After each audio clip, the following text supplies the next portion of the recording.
Hello and welcome to your go-to Detroit Pistons podcast, The Pistons Pulse, co-hosted by me, Bryce Simon of Motor City Hoops, a former D1 Hooper and current teacher, husband, and father of 3 amazing kids. And I'm Omari Sanko for the second Pistons beat writer for the Detroit Free Press. Of course, we're blessed to always be joined by our producer, Wes Davenport, who you guys heard recently with Cheat or Sham on the last episode, the all mailbag episode. Can't get him on here enough. We appreciate him. And if you're not listening to him and Blake over on the Pin Down on the Detroit Bad Boys YouTube channel, you guys need to be checking that out. I think they're going live. Is it tonight, Wes? No, it can't be tonight. You guys don't go live on Mondays. When you put it in the chat, let me know when you guys are going live so I can boost that. Maybe put it in the chat, the link, so everybody can find that. Omari, I got to first ask this. I have no idea what you've been tweeting about recently. Can you fill me in on what's going on? It's like all these different rappers, like, is there a rap? Is there a beef going on or something? Like Wednesday at 7:30 for Wes and Blake over there. So fill me in on what's going on with your Twitter, Omari. So the short version of the story is that J. Cole made a song last year called First Person Shooter.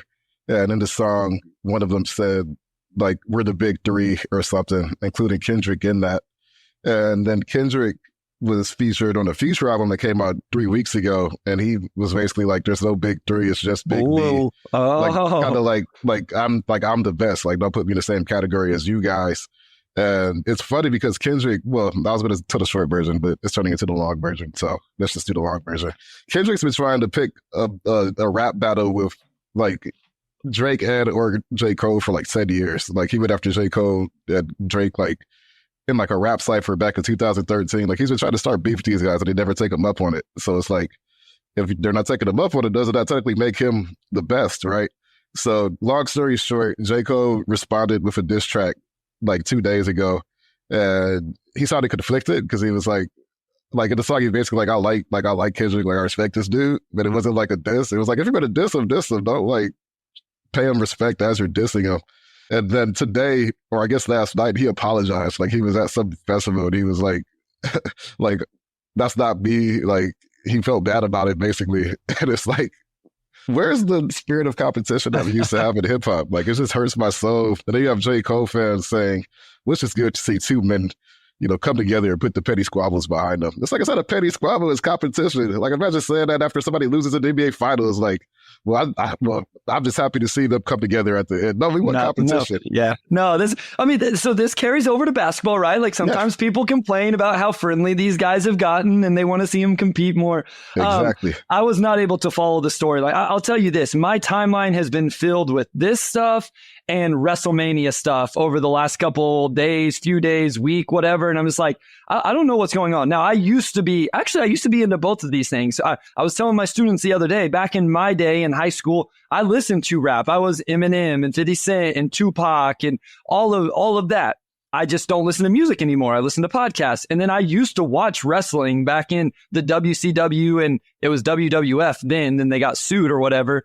And I just haven't watched it as much anymore. So my long story for me, short, is my timeline has been filled with stuff that I just have no idea what's going on. We do get some, we had some great, did you get a, Wes says I can't mute enough words to avoid WrestleMania on my feed. He said unsuccessful so far. That is so true. Oh, I probably shouldn't say this. I've tried to figure out how to do this with baseball on my feed, but I don't think I can do it to get, like, I just don't watch baseball, and it's nothing against the Tigers. It's nothing against the MLB, any of that. Like, I just don't have the bandwidth to follow baseball enough to even know who the players, you know what I mean? And so, like, I just don't want to see it, but I don't want to unfollow people who cover both teams. You know, I'm not going to unfollow Johnny Kane because he's transitioning to baseball season.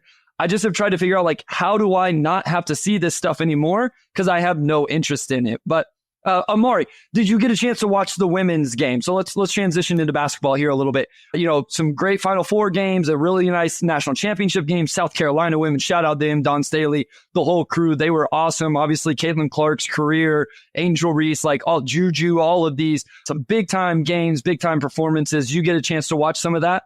So I caught bits and pieces of both of the last two games, unfortunately. The first one, like last Friday, was right in the middle of the Pistons Grizzlies game. So I think I caught like the last 5 minutes of that. So I did see the ending and the controversial foul call on the moving screen, which actually I thought it was a bad call, but it actually okay, so was. no, I want to talk about that. Yeah. Can we settle in there for a second? Yeah. Because I tend to agree with people a little bit. One, it was a foul. I think it's an offensive foul. I actually thought, and I'm not like patting myself on the back. Everybody knows I take tons of L's and I'm wrong all the time. I thought in the moment it looked like a foul. Like just as you're watching, I saw that action coming. So that's where my eyes were. They weren't on the ball. I thought it was a moving screen live. If you slow it down, it's definitely a moving screen. We don't make calls in slow motion. So there's an argument there. The argument I want to discuss with you is I see a lot of people saying, yes, it's an offensive foul, but the refs can't call it in that moment. They should swallow their whistle, those type of things. So I just want to throw back, though, well, what if she sets an illegal screen and knocks the girl on the floor and now the offense gets a wide open shot? Where is the line? And we love to complain about officials all the time, Omari. Well, now you're moving the goalpost within a game. When do the rules change? Is it under a minute? Is it under 5 minutes? Is it only on the last possession? Like people say, swallow the whistle. Well, a couple of years ago, LeBron got hacked across the arm by Jason Tatum and they swallowed the whistle. And then everybody was mad they didn't make the call. So I just think it's a delicate situation to say, oh, you can't make that call in that moment. I'm like, well, where do you draw the line? I think it gets a little bit gray there. No doubt. I think what's unique about that call is that live and then the replay, it almost looked like two different screens, but you could not really see the angle of her feet and her left leg watching live. So when you see the replay and the angle the ref had, it was clear as day. And you could even see her teammates on the bench where like they knew what was about to happen. Like it was not illegal screen. I think to me that one crosses the threshold of you have to call that. There are maybe some ticky-tacky calls where, okay, if it's with a physical game, you let contact happen both ways. Like that's one thing, right? But I think in that situation where it's that blatant of an illegal screen, it does kind of ruin the pacing of the game a bit. And nobody wants to see a game decided by the whistle. But with that, to me, that foul just crossed the threshold of, well, maybe there's some gray area here. I think there's always going to be like somewhat of a lose-lose scenario if you're a ref in that scenario. Yeah. But the reality is that for me, that one just crossed the threshold of it needed to be called, and that's pretty much it. I mean, I think the biggest argument is, and I'm sure people could go back and take clips and screenshots throughout the game, but if they were allowing those things to happen throughout the game and then called it in that moment, then I don't agree with it at all, right? Like, keep calling the game. And as Wes says, either decision impacts the outcome. So if you're going to impact the outcome, impact it in the way the rule says it should be. I kind of agree with that. I just think sometimes we can go a little too far with, oh, you can't make that call in that moment. And I'm like, okay, well, now like you're completely reffing the game differently just because of the moment. Maybe some people believe that. Like, I do think there's some nuance in these things. That's why we love sports. One other thing before we get to the Pistons. I watched 3 movies over the last few days. I want to see if you've watched. Well, I watched 10 Cloverfield Lane. That was your suggestion. I already told you that. We talked about that a little bit. I watched The Game, which is from like the 90s. I don't know if you've seen that one. And then I watched Tenet. Have you seen either of the other two other than 10 Cloverfield Lane? No, I've not. Okay, so we can't talk about. Okay. Yeah, like I've heard The Game is good. Like Tenet, I don't know why I never saw Tenet. It was during the pandemic, and I saw mixed reviews on it, and it was just tough for me to sit down and watch anything during the pandemic that was longer than like an hour. So I was just like, I don't know if I want to sit back and watch this. Okay. Who was invited? The guy that did Interstellar. And all I know is it ended up being time travel stuff, and I was super Christopher Nolan. Okay, yeah. Wes said you skipped Shutter Island is a travesty, Bryce. I've watched Shutter Island. I know, I just don't want to watch it again. Yeah, I've watched it. So time travel stuff, just it's so much. So, okay. This is long as we've just talked nonsense to start a podcast, but at the end of the day, the Detroit Pistons only have 4 games left in the season.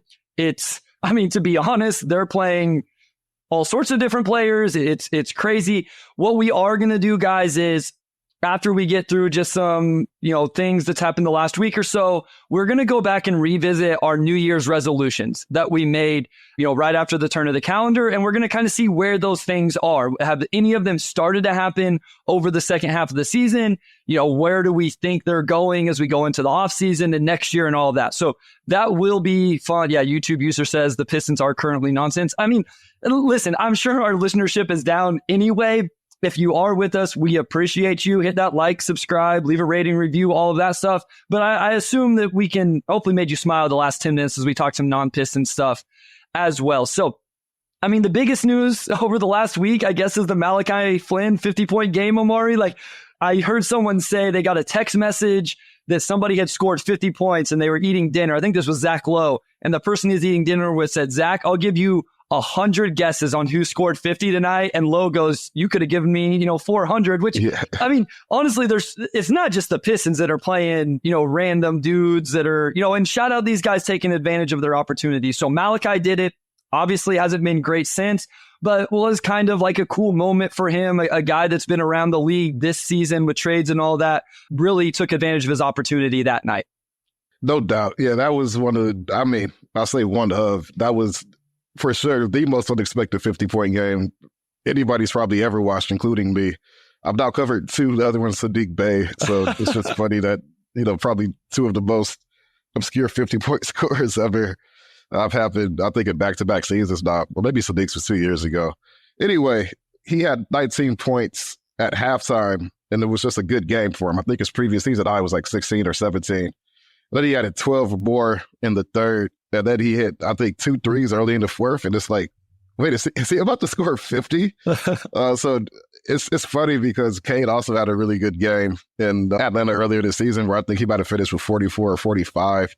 So I don't know what it is about State Farm Arena, but I mean, at this point in the season, when you have so many guys playing big minutes who are not going to be back next season, and most of the core guys are shut down, Cade's missed the last 3, so we're really sort of crawling to the finish line now. Something like that's a fun story, right? I mean, Malachi Flynn comes out, he has the night of his life, doesn't quite end in a win, but he was the best player on the floor that night, and it kind of reminds me that it's the NBA. All these guys are really, really good, and just even, I guess, quote unquote, the guy at the end of the bench can heat up and have a really big night like that. So shout out to Malachi Flynn. Thank you for giving us something new to talk about, given how dire the team has been over the last week.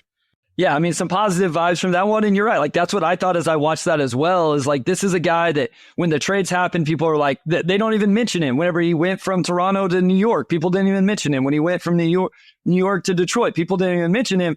Like, at the end of the day, the dude is still really talented. Like, it is just a reminder. I remember watching, like, one reason I'm such a big Malachi Flynn fan is my very first summer league I went to before. It was actually when you and I connected, like whenever the very first time I went out there, we didn't know each other ahead of time. We recorded together, all of that. He was playing in summer league when he was incredible. Like, he was one of those, you see these guys at summer league, right? That just shouldn't be there. They're way better than everybody else. And that's what Malachi Flynn looked like whenever I watched him. So have always been a big fan. YouTube user says, Bryce, you're a Flynn fan. Do you bring him back? Like, I think Malachi Flynn is an NBA player. Like, that's what I'll say. Does he make sense for the Pistons? I don't know. Whenever you have all these guards and Sasser and all of that stuff, he's got to make more shots. I put it in my notes all the time that I put on the Substack. So I think he is an NBA player. I don't think he's as good as the 50-point performance. I'm also don't think he's as bad as what's happened in the 2 games since. Also, Omari, congrats to you, 4-year anniversary of you covering the Detroit Pistons. Just another reminder that we came in, obviously this is like your life. And for me, it's just a passion project. I like to say it's more than a hobby, but we both came in when this thing kind of started. And all we've seen so far is a whole bunch of not winning basketball. And I'm hoping very soon for us, we can have a podcast and be covering a team that wins and is a little more competitive. Yeah. One, I mean, it's just crazy to hit 4 years at the Free Press. Like, I started during the pandemic, and that first year and a half is still like a blur in my head. So I always feel like it's a year later than what it should be. It feels like 3 years maybe. But yeah, I mean, obviously it's cool to pass that milestone. And we've had the pod for what, 2.5 years of those now? All I know is it's 118 episodes. And I mean, so I do get paid to do the pod. So this is how I know.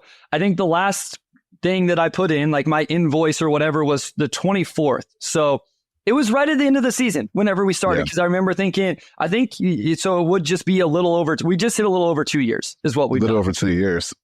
It's been awesome, man. And hopefully we'll get a team that is worth talking about more, especially this time of year going, because we have these last few pods. And it's just like, man, like I feel like we're all kind of crawling to the finish line at this point. I'll tell you this though, we're going to have an interesting offseason, right? Like we're going to have a high draft pick and there's cap space. No matter what they do with it, there's cap space to talk about. I'll tell you, like the Houston Rockets, way better position than the Detroit Pistons, right? Everybody would agree with that. Way better. Me and Sam did their offseason preview the other day, and I'm like, I think if I'm the Rockets, I'd kind of just run it back. I would have like the most boring offseason ever, bring that team back, kind of figure things out.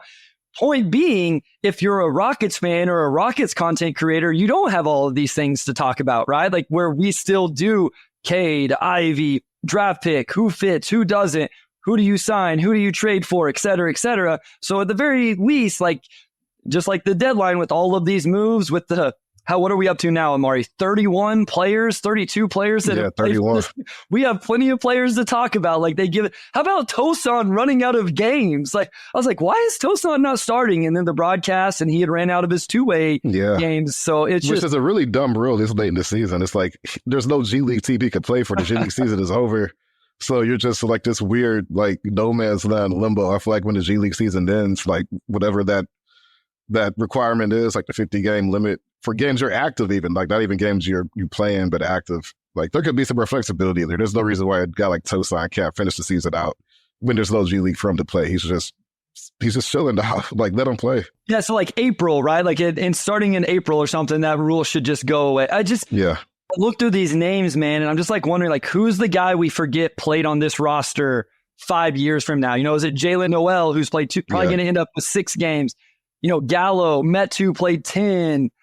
Shake Milton only played 4. Grimes has only played 6. Crazy enough as that is. Monte Morris only played 6. Taj Gibson, you know, Cazalone 1. It's crazy, the list of names. And we're going to look back on this and just like all of the players this team went through, and not just because of the trade deadline deals, but everything that's happened from there.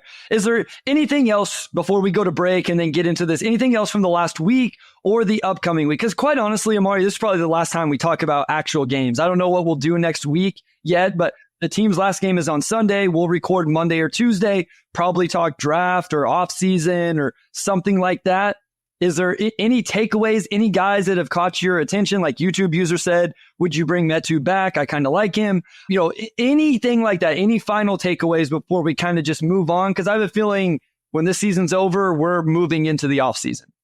Yeah, no, I mean, I think this is probably our last like end of the finish line type pod, because of course our last game is Sunday in San Antonio. I'll be in Dallas and San Antonio this weekend for the last 2, and then I have like a 5:30 a.m. flight out of San Antonio to get back, so I could be back in Detroit by like 9:30, because a lot of times they do end of season. Oh, yeah. Like exit interviews with the media the next day.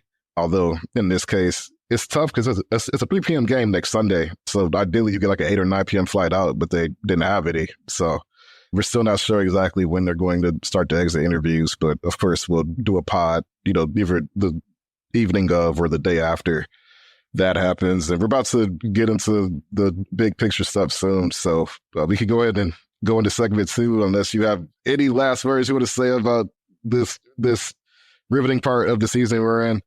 And we're just going to go back and we're just going to look at our New Year's resolutions for the back half of this season and how off we were, because I'm looking at them now and it's like, yeah, these did not age very well. No, it's going to be really good. What Wes essentially copy and pasted the outline, I believe, or our notes. And so we're going to be able to talk about it. And some of it really applies. So it'll be very interesting to go ahead and do now. Because again, I think once the season ends, draft talk will really start to pick up there. Off season, I know people have been like emailing me and DMing me about free agents and stuff like that. Big cheese, like even right here, like I really appreciate it. Pick a group of 3 free agents that you would sign this offseason. I feel like maybe we want to just save some of that stuff. So, you know, starting even next week, we might get into that stuff. I have some names of guys that I'm really interested in, but I feel like maybe we want to hold on to that for just a little bit. So let's go to a break. When we come back, we'll start with our Cade Cunningham New Year's resolution, see where we are right, where we are wrong, where maybe it can keep going.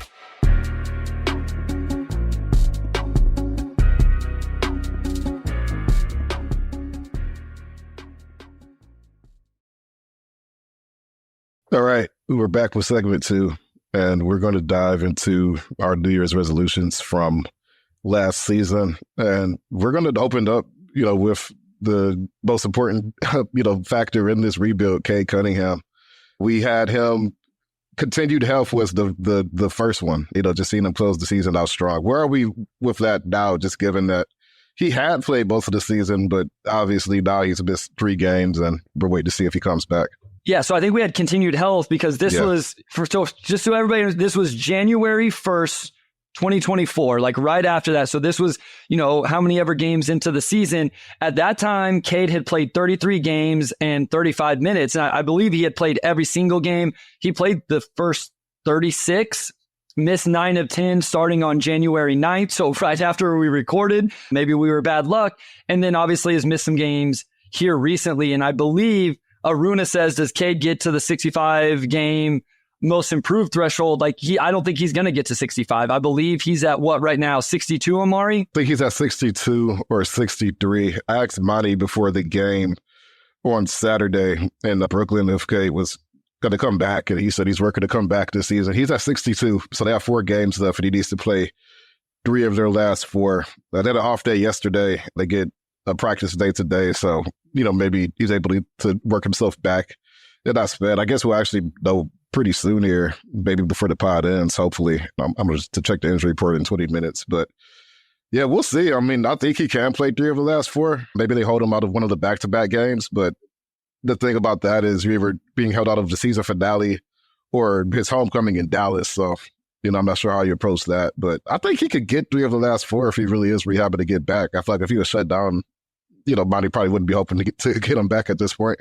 Yeah, no, it's interesting. I hadn't really considered him in the most improved player, and I just did this. I spent all day today prepping this for an episode tomorrow in terms of all of these awards and where we're at. But, looking at his numbers, they don't pop off at you, but the efficiency, his field goal percentage is up, his 3-point percentage is up on a little more volume, free throw attempts are up, free throw percentage is even up. Rebounds are the biggest thing that is down, but his assists are up. So, I think there's I don't think he would win it at all. I don't think he's in actually winning a conversation, but could he get in there and get some votes? Sure. So I think that's one. How do you feel? I'm not sitting here worried about Cade Cunningham's health. I realize he's missed some games. We also have to understand where this team is at right now. It's been a long season. He has played 62 games, 33 and a half minutes a night, taken a ton of usage, coming off, an off season or last season at least where he had to miss as much time as he did. I don't think I'm at a 1, but I'm definitely not on high alert with his ability to play and his health. Are there any lingering concerns for you going into the off season and into next year? Yeah, I'll say I'm somewhat in the middle. I'll lead off by saying I'm against Cade being in the most improved discussion for the same reason why I was against Ja being in it a few years ago, which is that they were the second and first overall picks. And I feel like when you come with those expectations, that's fair. Reaching the threshold of where you expect is, I feel like philosophically, the most improved should go to a guy like a Naz Reid or like a Tyrese Maxey. Although Naz Reid, I guess, is a really late boomer this season as far as being up for that. But guys you don't expect or, don't anticipate to make that type of leap and then get to it. Although Cade has gotten a lot better. But I would say, I'm somewhere in the middle as far as the severity of the issue. Of course, he had the surgery last season. This is his first year back. And, he ended up exiting the first quarter of that game against Denver, I think in the first quarter. And he's just had some lingering soreness since then. So I believe he had actually had a stretch where he had played all but 1 game up to a certain point after he came back.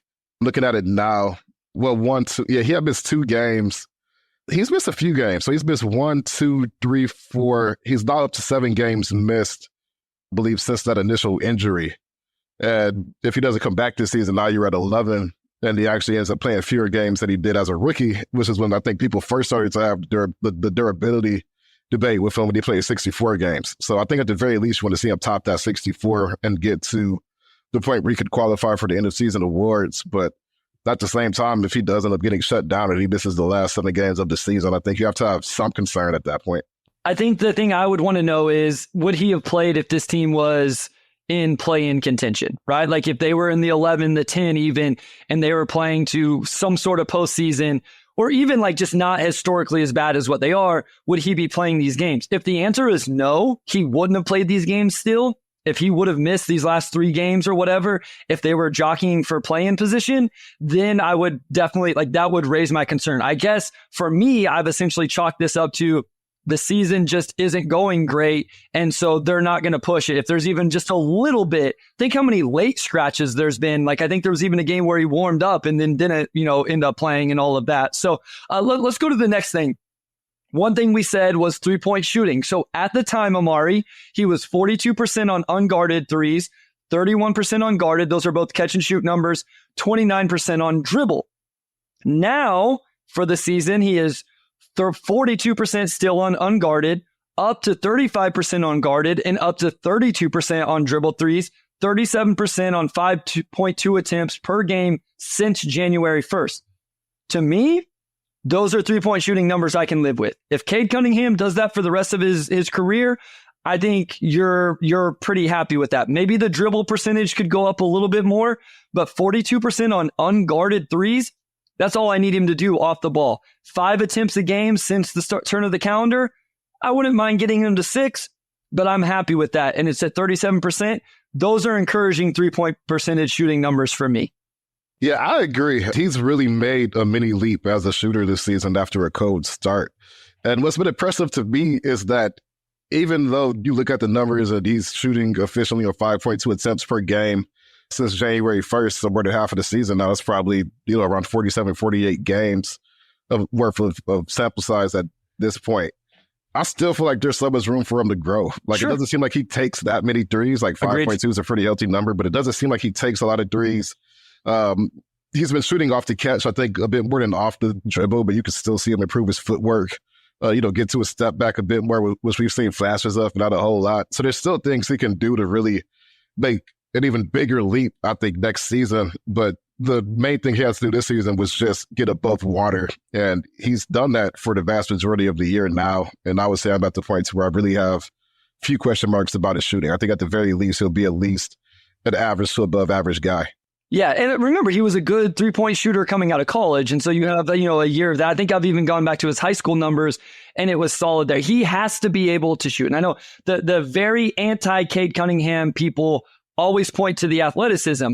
Well, the thing is, if he shoots the ball well, that forces tougher closeouts. It doesn't allow people to go under ball screens, those things. And so it's just a little bit of difference of, hey, a few extra percentage points, which he got to this year, it opens up some of that driving. Now, I still think the finishing around the basket is going to be huge for him, adding a little bit more bulk and even some of the finesse finishes. So one thing also that we had here was getting the right roster around him. So we'll talk bigger picture with this soon. I kind of want to just point out, I think this is his team, Omari. I think at the end of the day, the most important thing moving forward, you've hitched your wagon to Cade. Like, to me, he was the guy in the organization. You're probably going to give him a max, whatever, rookie extension, whatever that is this offseason to keep him here. You've hitched your wagon to him. I'm personally okay with that. You have to make every decision built around making him as good as possible. 1, do you agree? 2, do you think we saw a little bit of progress with the process of that, with bringing in Simone Fontecchio, the idea of what Quentin Grimes was supposed to be, etc.?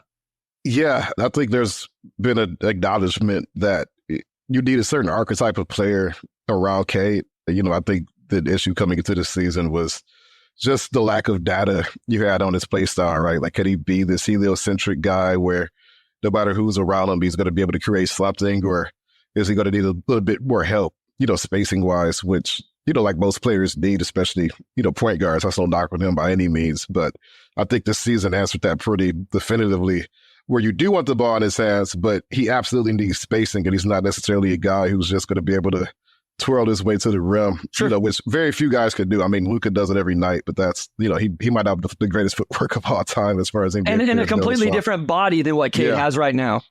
So, it's not really a fair comparison, but you have that data now. And I think you also know that you have to really invest in that position, and you can't just try to get just enough. Like, you bring in Joe Harris and, Bogey and Burks, and, 2 of those guys can shoot. Of course, Joe Harris, was just kind of struggled coming back from the lower body injuries he's had.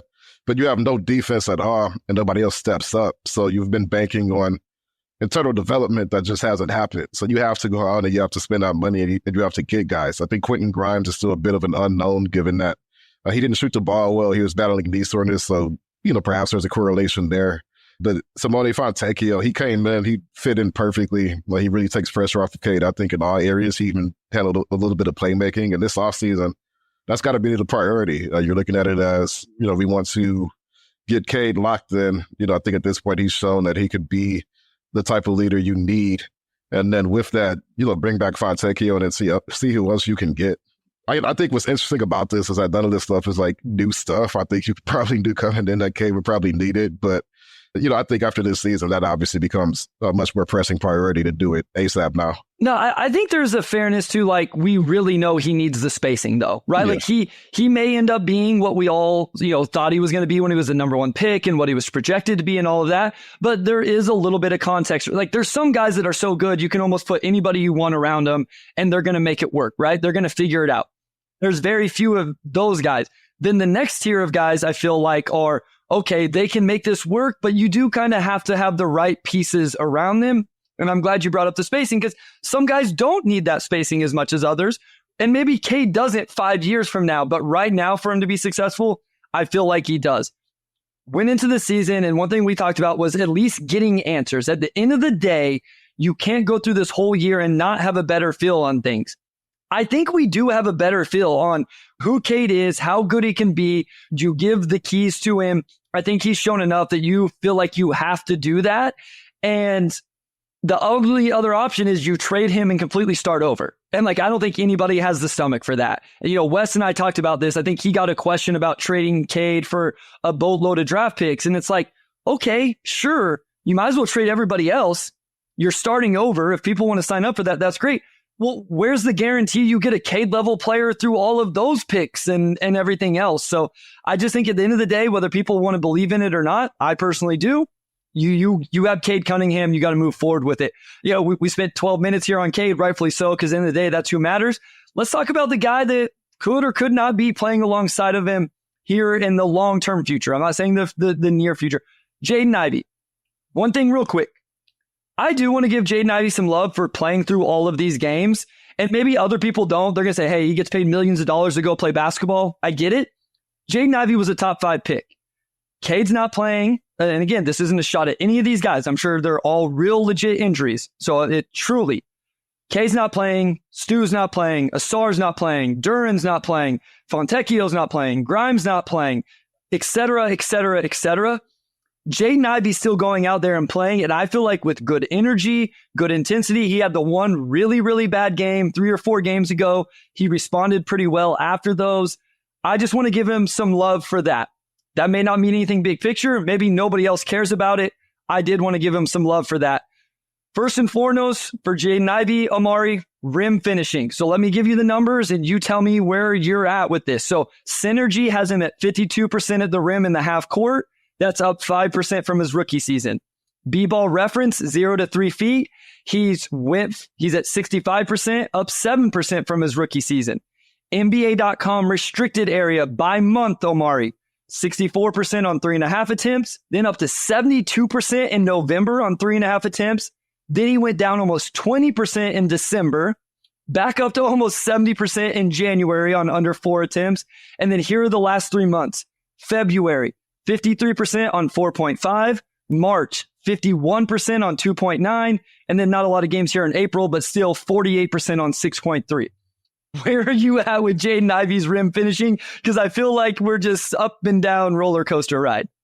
Yeah, he's been a different player since All-Star weekend for whatever reason. And you just look at his numbers and they've just cratered since then. I think going into Saturday, or maybe Friday, I checked last week, I can't remember which game, he was shooting 35.7% in 21 games in between All-Star weekend and that game. And it seems like just some of the offensive improvement we saw early on is kind of falling off. I thought he was picking his spots at the rim better.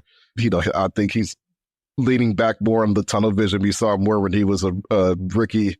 The playmaking, I think, has regressed a bit. We're turning the ball over a lot, but you're not necessarily seeing him make the reads that you want to see him make as a lead ball handler. I think it hasn't helped that he really has not been staggered with Cade much. We've seen it in spurts, but the coaching staff always goes away from it eventually. to where even now in the season before Cade was out, you were still seeing Ivey come out at the 6-minute mark and then Cade at the 9-minute mark. So maybe Ivey hasn't gotten all the reps he's needed this season to show what he can do apart from Cade. But the bottom line for me is that when Ivey's not scoring the ball well, he's not really giving you anything else. And there's been a lingering question of, is this your future backcourt? Can these guys play together? But the reality is that at least one of them's got to be a plus defender. Right now, neither of them are, but I think Cade's ahead of Ivey. You need at least, ideally, both of those guys to be plus shooters. Cade's getting there. Ivey's still been really streaky. Like, what does Ivey do that makes Cade's life easier, I think, is the long-term question. And Cade could play alongside those 3-and-D guys. Ivey's a very different archetype, and he's going to have to improve in areas he's currently struggled at a bit to be able to fulfill that role. So that's the question with him, is you see the efficiency decline, but the issue is that even with that, you need other things you can lean on when the shot's not falling, and he's not quite there yet in his career. I think what you just said makes a lot of sense. I disagree that he has to be a knockdown three-point shooter. I disagree with that. Now, does it, we just talked about floor spacing for Cade and all of that. You would have to have some other guys, but I disagree in general that he has to be like a 40% catch and shoot guy. What I agree with is he has to score the basketball. And so I think what you said there is what I definitely agree with.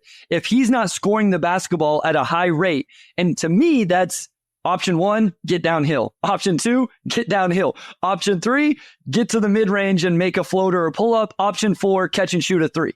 So, again, I've had some issues with this process more than anything recently in the number of threes. And this will get into a bigger conversation of, and Muhammad says it here, he goes, Ivey has been very disappointing. Am I crazy that I'd be willing to give up for a guy like Grayson Allen, hypothetically speaking? Do we need more than that for the backcourt? Muhammad, we're not going to dive into that, but I think that's going to be the big question this offseason in terms of, is it Jaden Ivey makes sense, or are you better off having a Grayson Allen who shoots 40% from 3, maybe doesn't offer a whole lot else, is going to really compete on the defensive end and all of that? And I'm starting to lean that that's the way the organization feels. I feel like Cade Cunningham feels that way to an extent, but I do think that Jaden Ivey could be successful playing off of Cade Cunningham. I think that that's real. But to your point, Jaden has to make better than 50% at the rim whenever he does get downhill. I think some of his mid-range stuff definitely has to get better. The three-point percentage, I was going to look. So he was 35% on catch and shoot whenever we did this originally. He is now 33% on catch and shoot. So, those numbers didn't get any better. And we've seen how up and down he can be with that as well. So I don't think it's solely Jaden Ivey has to shoot the ball better, Omari. Jaden Ivey has to score the basketball better. Some of that is on him, in my opinion. Some of that could be on the coaching staff and the way they use him, but some of that definitely is on Jaden Ivey. No doubt. And the other thing with that, and we're getting towards the end of the segment too, so I'll be quick. But with Ivey, you're going to have to make bigger decisions with him at some point anyway. Correct. Because he'll be extension eligible next offseason along with Duren. And the reality is that you look around the league and there aren't that many teams that are built around 2 guards that have had any sustained success. The Hawks haven't done it with Trae Young and Dejounte Murray. Both of these guys have made all-star teams individually. Pretty much all the truly elite teams are built around some combination of an elite big and an elite guard, or an elite wing and an elite guard, and they're just getting by at the point guard position.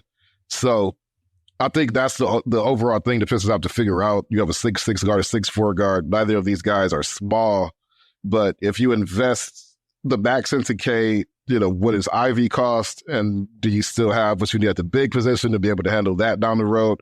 And at some point, it's just going to be weighing priorities, right? We have this area covered. We need to invest elsewhere.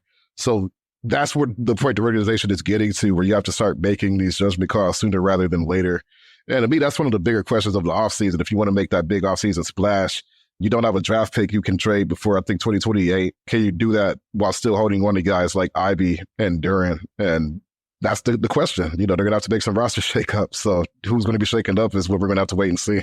That's interesting, man. I look through the standings, the Celtics, it's definitely not listen, that backcourt is really good. They're just perfectly constructed. But the Bucks, Giannis and Lillard.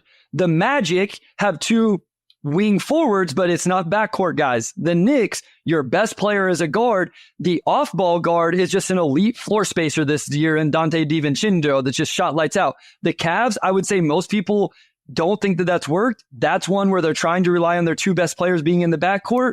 I don't think it's hit at the level people wanted. The Pacers just went out and got a wing forward. The Sixers, backcourt and front court. I'm going to skip to the West. Timberwolves, backcourt and front court. The Nuggets, same thing. Even the Thunder, their 3 best players, guard, wing, big man.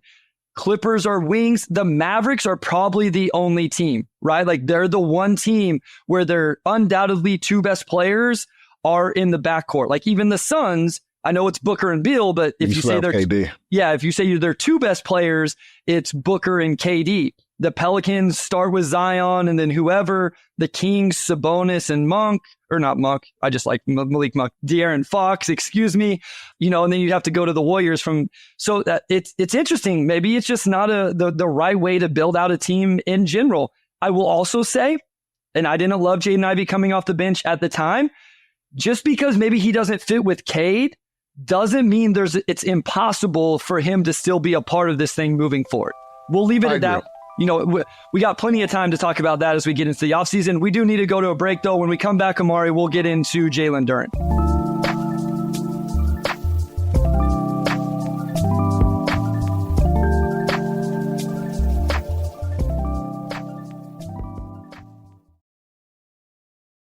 All right, we're back with segment 3. We still have a few left, so we can try to go a little bit faster. Yep. We have Jalen Duren. The top one was just injury prevention. I think at that time it was the ankle stuff, right? Mm-hmm. Yeah, like he was dealing with some ankle stuff at the time. I think he had just returned because I want to say he was out around New Year's for a bit, if I'm remembering correctly. But he has some, ankle stuff as a rookie too. And I think that's just been a lingering concern with him, which granted, he has still missed some time since then. So I don't know if he's silenced those concerns all the way. Just Bryce, where are you as far as that and just sort of the recurring issues we've seen as far as his durability? He did play 40 straight after he returned from that. So he came back right after Christmas, played 40 straight games, and then he's missed, 4 of the last 9 or something like that. So, I don't think I'm overly concerned. I think with big guys, there's always a little bit. He played 67 games as a rookie.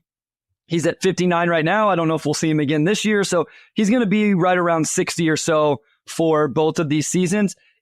It's something I'm a little bit nervous. I would say I'd probably be a little more nervous about Cade because we've seen it over multiple years. If it happens again next season, then it's something I'm a little more worried about. There are definitely other things that I want to see from Jalen Duren, though, besides worrying about the injury stuff and keeping him on the floor.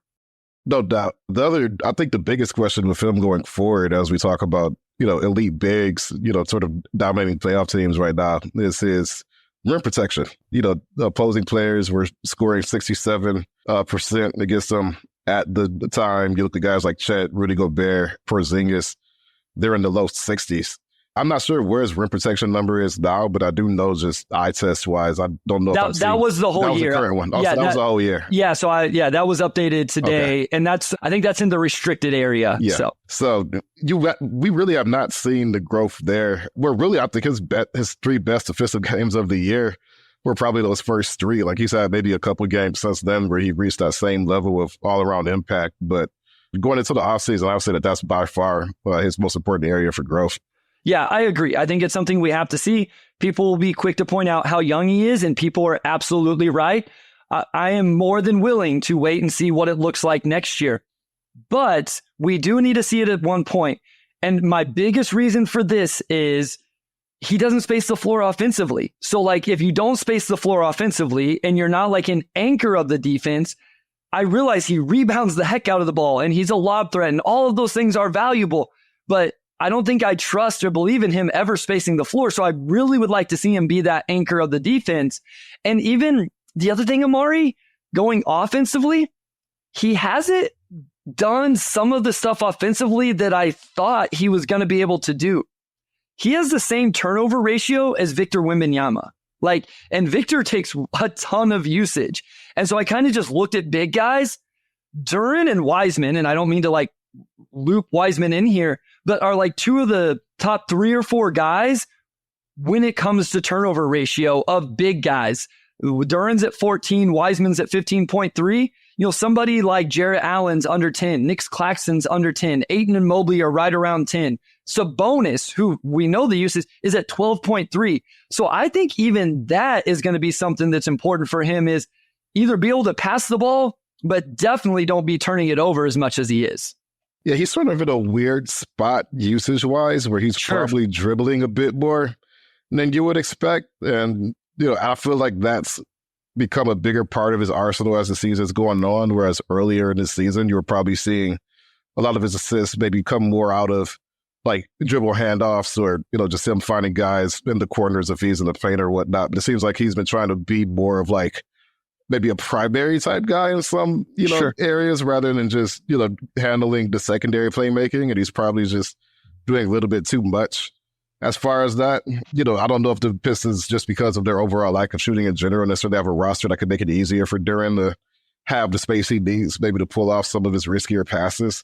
And I would say long term, I don't know if I'm super concerned about the turnover issue, just because I think as the Pistons upgrade their roster, it will take more pressure off of Duren, maybe to do certain things. And, maybe it won't. I don't know. The turnovers obviously are too high, but I forgive some of that just because he's 20. But yeah, like he's been putting the ball on the floor a lot more. And, I don't know if that's helped his efficiency as a passer or scorer in any way.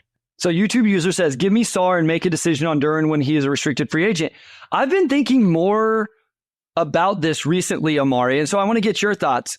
My kind of idea was whether you get the number one pick or I don't think Alex Sar is not the automatic number one pick. I do think he's the number one prospect in this class for me. Now, I'm really excited to watch Donovan Clingan tonight, because if he dominates Zach Edey, that is really going to raise people's eyebrows. But initially it was like, if you draft Alex Sar, then you have to trade Jalen Duren. I've thought more about this, and the Troy Weaver loves big jokes. I understand it, but I thought about the Knicks. One thing I love about the Knicks when they're healthy, you have Mitchell Robinson and Isaiah Hartenstein, and you're not having to depend on either one of them to play 34 minutes. They can balance that. The Mavericks, Derek Lively II was playing really, really well, and they still went out and got Daniel Gafford, and now they get 48 minutes no matter what of this real high level play for them, what they need at the center position. And as YouTube user says, Sar could play a little bit at the 4. I don't think you want to do that exclusively early in his career, but you could do, there's certain matchups where you could do that stuff. I don't even say it has to be Sar. What if you fall to 6 and Clingan is there? Do you take Clingan? And does that mean you have to trade? I'm starting to open up a little bit more to, okay, let's just solidify this center position. And even if that means Jalen Duren is long-term off the bench, or, it only plays 26 minutes and this other guy plays the rest, I don't know. It would be interesting. It was just something I thought about. And then you have to go really hit home runs on the wing and all of that in free agency, obviously, because that's a mess as well. But just something I thought about. It was interesting. No doubt. I feel like I am more confident in the bigs of this draft being impact players than the guards or the wings. So a guy like Donovan Clingan, I'm just like, this dude is going to be an above average NBA player pretty much from, I think, the day he steps on the court, just because of the impact he makes defensively, of course, but also the feel he has on offense. A guy like that, you pair him with an all-around creator like Cunningham, and you just see what the chemistry he's had with Duren, but you combine that with, size, a little bit of playmaking, their defense, and that really completes a team. And it's like I said earlier, the defensive end is the area Duren has to grow in the most. I look at Sar, Clingan. There are some really good defensive big prospects in this draft. Yep. If you end up at 2 or 3, you don't want to take a guard, and your wing options are Risa Shea and Cody Williams, which, granted, I think those are 2 really solid prospects. But upside-wise, I think Sar is probably the highest upside in that group, simply because he's such a toolsy big. So you have to consider that pretty strongly, despite all the resources you put into that position. Mike says, has Cody Williams fallen off the top 5? He has for me. But I will say this, Cody Williams wasn't a guy I was super high on coming into the season. He's still in the lottery for me, but he's not in my top 5, 7, whatever. Listen, I'm not saying it's a good idea. It just was something I started to think about today. If you don't believe, like you said, Risa Shea is taking a huge hit from people right now because of his recent play. And so my thing is, if you don't believe in these wings, if you don't want to bring in an 18-year-old Zach Risa-Shea, or you don't think Buzelis is going to shoot it, or, if you're worried about Connect's defense, whatever it is, and it's like, hey, you know what? As you said, Omari, we just really believe, especially this guy's going to be really, really good defensively, and with Ausar especially, some crazy offensive upside, and we can make it work. And YouTube user, I think he brought it up initially because then you can have some options around Duren over the next couple of years with what you do with this contract. I don't know. It just was interesting to think about. It was something that came up today. Let's talk Ausar Thompson. Or hold on real quick. Fun stat I found while I was doing all this. Guess who is number one in the NBA, according to NBA.com, in percentage of loose balls recovered this season? The Detroit Pistons, which is shocking to me. That's and shocking. it was like by 5% or something. Like they had lapped the field in percentage of loose balls recovered. I don't know if that's a completely random stat from year to year. I just thought it was interesting as I was doing some research. Ausar Thompson, we put the jump shot. I feel like that's probably still the main thing. Although I will say, I think the handle and some of that stuff has to improve quite a bit as well. Like I think I almost just want to say the overall offensive package and what he's able to bring. And especially, I know there's a lot, Koo came on and talked about this. I've had other people that have reached out to me. Like, essentially, I want to put this out, Omari. I made after a record. What is your vibe from the fan base? I feel like if you ask the fan base, who do you want to be the long core duo? Cade and Ivey, Cade and Ausar, Cade and Duren? People would say Cade and Ausar. Do you agree? I think that would be in the top two for sure. I think people are really intrigued about what he could be. Yeah. And so I think if that's the case, obviously the defensive upside is crazy and awesome, and we've already seen it a little bit. I think the offensive stuff really has to come around. The shooting, yes, but I also think if you're going to do that, then I think he has to be able to handle the ball a little bit as well. I think the loose handle is something that I wasn't expecting to be quite as bad as what it was this year. Yeah, he's an interesting player in the sense that he's more of an undersized four, I think, now, but that's really just because of what he doesn't do. And if he does develop the handle a bit and he can knock down open threes, you can pretty much play him, 2 through 5, I think, depending on the lineup, and feel really good about it. But yeah, I would put the handle and the 3-point shot on almost equal footing. The 3-ball is still a little bit more important for obvious reasons. I just think when you're shooting 18% as a wing, he's got to double that. And that's probably a really big ask for any player, but especially a guy who, still probably has a ways to go as far as that. Felt like he shot the ball a bit better before he played his last game on March 9th. Like, he did have, out of his last 7 games, he hit 2 3-pointers in 3 of those games, but still only shot about 30% overall. So there's like some marginal improvement there. But again, I wondered, if he does not figure that jump shot out, let's say he becomes a little bit more of a playmaker, is that still a guy you could really build around, or does he sort of top out as a solid role player? Well, I think what happens, and I've had this conversation with a lot of people about Ausar, is I'm like, well, what if he doesn't shoot it? Oh, well, then you just go get a floor spacing 5-man. I'm like, well, now we're building the roster not just around Cade, but now we have to build it around what Ausar can and cannot do as well. And I realize every team has to do that to an extent, but man, it'd be nice if you didn't have to say, hey, we have to have a floor spacing 5 because our 4-man or 3-man or whatever he ends up being can't space the floor at all. Now, the one nice thing for Ausar is he passes the ball ideally really well and will have, quick decisions and processing and all of that. And so that makes it a little bit easier. But I mean, listen, I'm all about a floor spacing 5. They don't just grow on trees right now. Like, there's a reason that, some of these guys are so special in the NBA. Like, there's not just a plethora of these guys. And so that would be my one thing with Ausar is I love the idea. I love the defense. But now you're really you're pigeonholing yourself into exactly what you have to put at these positions without much room for error. Because the thing is, you want to build a roster where it could work without a floor spacing big, because those guys are so hard to find. If you're like, the key to this rebuild working is getting a floor spacing 5, that's probably a fundamentally flawed process, given that that's just one of the hardest things. A guy that can shoot and play defense, there's a reason why we call those guys unicorns. Or you're going to give up the defensive aspect of that, and then Ausar better be elite because he has to be your defensive anchor, Omari. Mm-hmm. And now the other 2 guys, other than Cade, they have to be really good defensively as well. So then do you give up how good of floor spacers? You know what I mean? Like, there's just, you're making concessions everywhere. So it's just, to me, that's just not a reliable plan. And if you can't play Ausar without his floor spacing 5, and to me, that just tells me that he's probably not a guy you could build around. Which, again, I think the handle is important for him, but he's got to be able to knock down open threes at the very least, because it was just crushed Detroit's offense at times when you have a guy with his back turned to Ausar on the perimeter. Like, you just can't do that. We have two more guys that are probably worth getting to in the last few minutes here. Go ahead and give the update on Cade, and then we'll do one and get out. Because like I said, we can talk about Monty and Troy and all of that stuff. We have all off season to do it.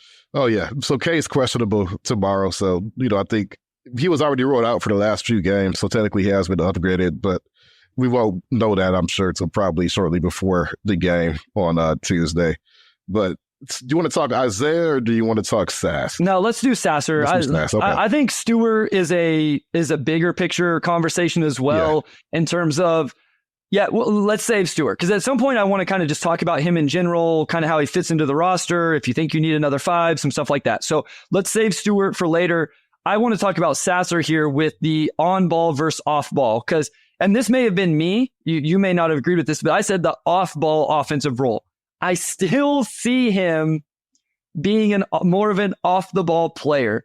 Am I wrong here? Like, I feel like I'm crazy, but like everything he does was with the ball. And I love the way he's able to create separation for his own shot. I want him to create shots more for his teammates. And I want him to be able to be a floor spacer off the ball. It seems like he almost turns down catch and shoot. It kind of reminds me of like watching Sadiq Bey back when we were like, stop doing the shot fake, one dribble stuff. I don't know. Maybe I'm just being nitpicky here. It seems like Sass, they used to have a live dribble to really get into a rhythm. Yeah. Which I think in like sort of you come off the bench, you're like an instant offense type guy. Like, I think that could really work. Sure. Or if you play up next to a guy like Cade, I think it could work. But I think the lineups around Sasser have not helped him at all. That's fair. There's been a lot of him being like the lone point guard on the floor. That's fair. Yep. Obviously, you can't play him and Malachi Flynn together. So too small. A lot of it's just roster makeup. But yeah, like Sasser's been like the lead point guard in a lot of lineups. And then you see games like your loss against the Nets where they give up a 19-0 run to finish the game. It's just Ivey and Sass just alternating, taking, jumpers, not really creating for anyone else. And to me, like, the stretch since January 1st has affirmed in my mind that Sass needs a point guard next to him. And you almost run into a similar issue as Ausar, where you have to have certain other roles fulfilled on the court for that player to be able to do what they do. If Sass isn't hitting shots, what is he giving you right now? And that's the issue. He's not quite there on defense. Like, a lot of that's just because of his size. He's not much of a playmaker for others. And I think his first half was much, much better than his second half this season. He's an older guard. So, is it realistic for him to come back and be more of a complete point guard next season? Or do you just accept that, he's probably going to be more of an off the bench guy who could really heat up and get points in a hurry, but you've got to have perimeter defense around him and a big that can defend as well. Yeah, no, it'll be interesting. And listen, I want to be transparent. Like, I was excited about the pick. I think maybe I didn't do a good enough job kind of scouting who he was going to be as a player, like what his archetype and role was. Last thing here, we had for the Pistons Pulse, for this podcast, consistency. I feel like we've done that. I mean, I think if nothing else, like, if you want to say whatever you want about us, good, bad, indifferent, we don't know what we're talking about. We don't work hard enough. We do work hard enough, whatever. We bring you an episode every single week for over 2 years now, 118 episodes. We work hard on the outlines. Wes holds it down for us there. Omari does look at the outlines. I was just joking on Twitter. He does look at them. We come up with ideas. We try to get creative. We try to bring on guests. If nothing else, Omari, we are consistent. Any other things that you're looking at here as we go throughout the rest of 2024? I mean, I think consistency is just one of the most important things you can do or have in any endeavor. When people know you're going to deliver, I think that does a lot to really build audience. And we've had a really loyal audience, which we're extremely grateful for. And we want to keep this going, obviously. It will still be awesome to do another live show at some point, but that's logistically obviously a lot tougher. Yeah. It's funny, like, this is close to like the year anniversary of our last one because it was the same night as the men's national title game. It was the night of the national title game. And we had a good turnout. So this would be the 1 year of it. That's, I wasn't thinking about that. Yeah, so within the next year at some point, it would be nice to do a second live show. No, it would be. I just need to, again, I love Detroit. This has nothing to do with me not wanting to come. It literally doesn't even have anything to do with, I know. I'm just, not personal. People are going to say, oh, it's because the team stinks. Like, it doesn't even have to do with that. Every year we've talked about this team and done the podcast on the team. The team hasn't been very good. it just wasn't in the cards for me to make it to Detroit this year. Well, we just need to schedule one at the start of the season whenever things are a little more exciting for everybody and all of that. And I think we've talked to a few people. We may even have some special guests whenever we do that would come and do it with us. So, but yeah, consistency, man. We just keep putting them out, doing what we do through the wins and the losses and a lot of losses and all of that. I love doing it. I know I was excited all day for this. And I text you guys after last week when we recorded in the morning. Like I had this jolt of energy after we got done recording. I was walking to school and it's like, man, I got a pep in my step today. And so definitely some release of energy as we're doing this. So shout out Wes, Omari, everybody. Love working with you guys, Robin, all of that. Hopefully you guys enjoyed this episode. We'll be back Monday, Tuesday next week. Probably just go full-fledged off-season starting then and take you guys through the off-season. Yeah, next time we talk to you, it'll likely be after exit interviews. So we'll have to figure out exactly when we can plan that episode. But stay tuned for that. Thanks for sticking with us through a difficult 23-24 season. And next week, we're going to dive into, some longer term off-season stuff, which will be fun. And with that, I will close us out. Big thanks to our audio producer, Robert Chan, our editor-in-chief, Dakota Avery Nichols, our executive producer, Anjanette Delgado, and our sports editor, Kirkland Crawford. And a big thanks to Wes as always. And we'll talk to you all next week.